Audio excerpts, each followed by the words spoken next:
काय वाटतंय? तसं मी नाही सांगू शकत. आता खूप लोक आहेत, खूप आता ते सुभाष जगताप पण काय म्हटले की ह्यांनी असं केलेलं नाहीये, ह्यांना लेडीजचा काही समावेश नाहीये. काहीतरी पोलिसांना भेटला असेल म्हणून तर त्यांना तुरुंगवास भोगावं लागतं. बंडू अंधेकरांना विरोध आहे की इतर त्या 2 महिला आहेत त्यांना पण विरोध आहे? माझं सगळ्यांनाच विरोध आहे. मूळ म्हणजे बंडू अंधेकरांना. ते माझे सख्खे वडील असून, माझ्या मुलाचे आजोबा असून त्यांनी असं पाऊल उचललं, त्यामुळे मला आता त्यांच्याविषयी काही वाटत नाही. आणि त्यांनी जेव्हा माझ्या मुलाला मारलं तेव्हाच माझी सगळी नाती संपली आणि मला तर आता त्यांच्याविषयी काहीच वाटत नाही. जर अजित पवारांच्या पक्षाने तिकीट दिलं की उमेदवार म्हणून उभे राहिले तर तुमची भूमिका काय असणार आहे? माझी भूमिका, जर का त्यांना तिकीट दिलं, मी अजूनही सांगते, जर का त्यांना तिकीट दिलं तर मी त्यांच्या पक्ष कार्यालयाबाहेर आत्मदहन करेल. आणि मी हे खरंच करणार आहे, कारण का जिथं माझा मुलगा गेला तिथं मला पण जगण्याची इच्छा नाहीच आहे. कारण का आम्ही काही केलेलं नसताना तुम्ही आमच्या मुलाला हे केलं, त्याचं आयुष्य उद्ध्वस्त केलं, आमचं घर सुनं केलं. त्यामुळे मी आता शांत बसणार नाही. आणि मी हे काही केलं तर नाव येणार सरळ तुमच्यावर, जो पक्ष त्यांना तिकीट देईल त्याच्यावर. तुम्हाला जर तिकीट मिळालं नाही तर तुम्ही अपक्ष लढाल का त्यांच्या विरोधात? त्यांच्या विरोधात प्रचार कराल, काय असेल? तसं मी अजून काहीच ठरवलं नाहीये, कारण का अपक्ष लढणं म्हणजे ही सोपी गोष्ट नाहीये. तेवढी आमच्याकडे पॉवर नाहीये आणि आमची पण लोक नाहीयेत. त्याच्यामुळे ते तर मी नाही अजून निर्णय घेतलाय.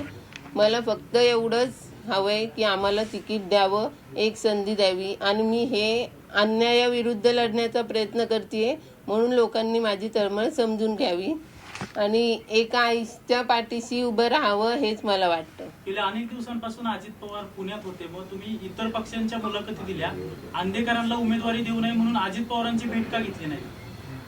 कारण का भेट घ्यायला आम्हाला त्यांना भेटायचं होतं, पण भेट घ्यायला एवढं सोपं नाहीये. कारण का त्यांना भेटायला ते खूप मोठे आहेत, त्यांना भेटायला 200-300 लोक म्हणजे थांबलेले असतात. मग आमचा नंबर कधी आणि कुठे येणार, त्याच्यामुळे आम्ही भेटलोच नाहीये त्यांना. प्रयत्नच केले नाही. गणेश कोमकर, तुम्ही प्रयत्न का केले नाहीत अजित पवारांना भेटण्याचे? आम्ही प्रयत्न करू शकतो आणि प्रयत्न पण केले, पण आमच्या घरात असं कोणीच नाहीये ना. सगळ्या लहान मुलांना सोडून आम्ही किती वेळ त्यांची म्हणजे आम्ही किती वेळ टाइम बघू की ते आत्ता भेटतील नंतर भेटतील. त्यामुळे आम्ही गेलोच नाही कधी त्यांना भेटायला. बंडू अंधेकरांनी जसा फॉर्म भरला तसं गणेश कोमकर फॉर्म भरणार का? भरणार आहे का नाही ते पण अजून मी नाही सांगत. ते आमचं झालं की फॉर्म भरला तर म्हणजे असं कळेल. त्याची तयारी आहे. हो, कारण का ह्यांना परवानगी दिली म्हणजे ह्यांना पण द्यायलाच पाहिजे ना. तुम्ही अर्ज केलाय का तसा? हो. ज्या पद्धतीने त्यांच्या कुटुंबावर टीका करताय किंवा विरोध करताय, तसं तुमच्यावरही बोललं जाते की मग तुमचेही मिस्टर जे आहेत ते अशाच प्रकरणामध्ये अटक झालेले आहेत, मग ते नैतिकतेनुसार तुम्ही असं कसं काय विरोध करताय? माझे मिस्टर अटक झालेले आहेत, पण त्यांनी असं काही केलेलं नाहीये. ह्यात अण्णांनी त्यांनाच गोवलंय, ह्यात आम्ही काही केले नाहीये. आणि आम्ही आमच्या भावाची सुपारी का देऊ? आम्हाला ह्यातनं काय फायदा होणार आहे? असं नाही, असं कुठली बहीण करेल असं आम्ही केलं नाही. आणि जरी केलं तर कोणी बघितलं? अजून एकही पुरावा नाही भेटला, तरी आम्ही एवढं वर्षभर